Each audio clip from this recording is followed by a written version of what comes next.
Aside from existing programs such as affordable housing, what else would you push for in order to address the city's low-income population? The first to respond will be Mr. Pimentel. It's perfect. Well, first of all, I think that we do need to continue to address the issue of the affordable housing in Spring Lake. We need to continue going out for grants like we have been in the last 4 years to address and help certain developers or redevelopment in some different apartment complexes around the city and promote infill development to provide housing. So we need to continue working on that. The other issues that we have worked on in the last 4 years is really trying to provide programs, not just for seniors in this community center, because we're in the community and senior center, for youth, but also for seniors that will basically serve everyone and the entire population of the city of Woodland. We need to do a better job with affordable housing. I am not happy with the direction that we've taken Spring Lake and the increase in some of the densities there, and certainly some of the affordable housing that we have, that the council has supported or approved to really eliminate and change the way we see affordable housing in the city of Woodland, to make some of the parcels smaller, to make them all clusters in some areas, to make only affordable housing duplexes. We really need to spread the cost within the entire development and make sure that it is spread out and diverse. But I think we've done an okay job in addressing that issue. Thank you. Ms. Doty? Well, I think we've made a good start in addressing the affordable housing issue. When I was on council, I was part of this subcommittee that worked on the Spring Lake master plan, and I'm pretty happy with what we wound up with. But like I said, it is just a start. There are other things we can do, the other infill opportunities. And there was going to be, at one point, a project just south between the mall and the community center, 40 acres of age-restricted, which would have been affordable housing for seniors, which was a very nice project, but unfortunately is not going to be completed at this point. They even went so far as to come to the Planning Commission for approval on the zoning change, but it's a hard time right now to build any kind of housing. It's a hard time to build affordable housing at any time. We've had some good projects. We need to have more. But it's not just housing that you have to provide for your folks in town that would qualify for the affordable housing. We go back to the issue of being able to provide them good jobs. And the city obviously is restricted. We can't hire them all to come work for the city. But we can certainly do things about encouraging other companies and industry to come into this town. And by working with the community college and also with the school district, and the Chamber of Commerce actually has a work-ready certificate program where they work with teenagers to actually train them to be ready to go into the workforce. Those are the kinds of things that we can do. They require a lot of cooperation. They require a lot of time to work on them. I have to stop now. All right, well, thank you. Mr. Monroe?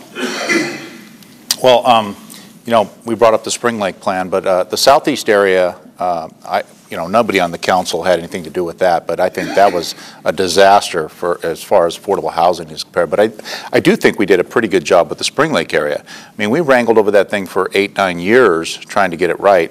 I mean, 10% of all new homes out there are affordable. 10% of all new apartments are affordable for low income, and 20% of all new apartments are affordable for very low income people, which I think was a very good start. But, you know, the population of Woodland is aging, and we do need to have more senior housing. We can promote that through zoning and other ways. But services for seniors is going to be real important. We built a brand new senior center.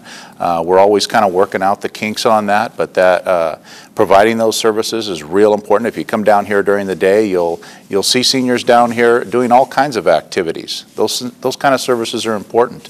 The community can always do better. One of the things we do, if you get a sewer bill, a water bill, anything the city really does, if you're a low-income type family, you can get breaks on those bills. I mean, we do provide that stuff through the city, but we can always do a better job. And you know, I'm always interested to hear ideas from the community. But I think we do our best. Thank you. Mr. Lopez? Want to give me that question one more time? I just want to make sure. Aside from existing programs, such as affordable housing, What else would you push for in order to address the city's low-income population?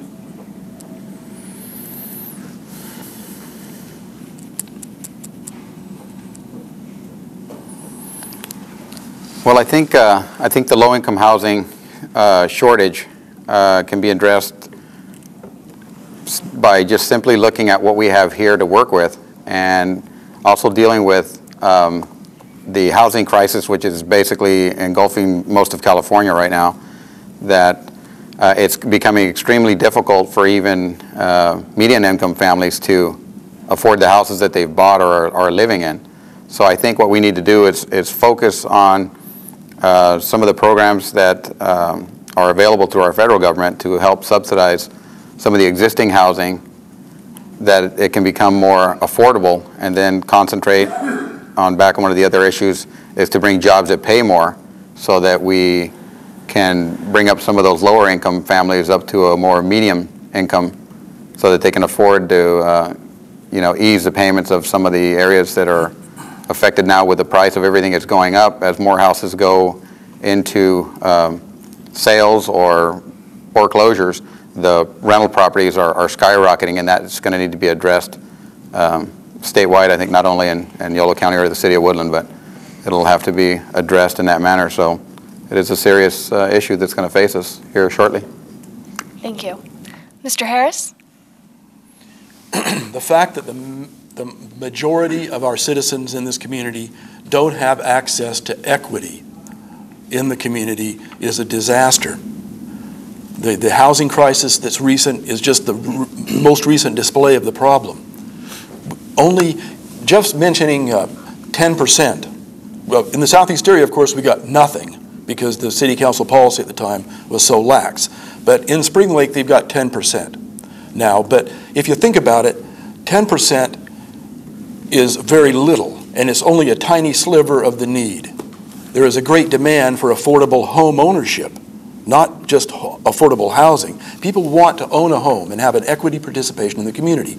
It's a prominent social value that we are denying to our citizens because we don't have muscular municipal policy to achieve it. And if you think about it, the rest of the 90% of the homes out there are being built for the top 20% of the income level, right? And maybe the bottom 20% could never afford a home one way or another, perhaps, but the top 20% are getting 90% of the homes, and the middle 60% are getting that 10% inclusionary zoning. Now, all this is cosmetics on a failed paradigm of housing. $380,000 for a home is the average price here in Woodland recently. It's a disaster. We need to redevelop the fairgrounds and demonstrate we can have an American dream again. It can be done.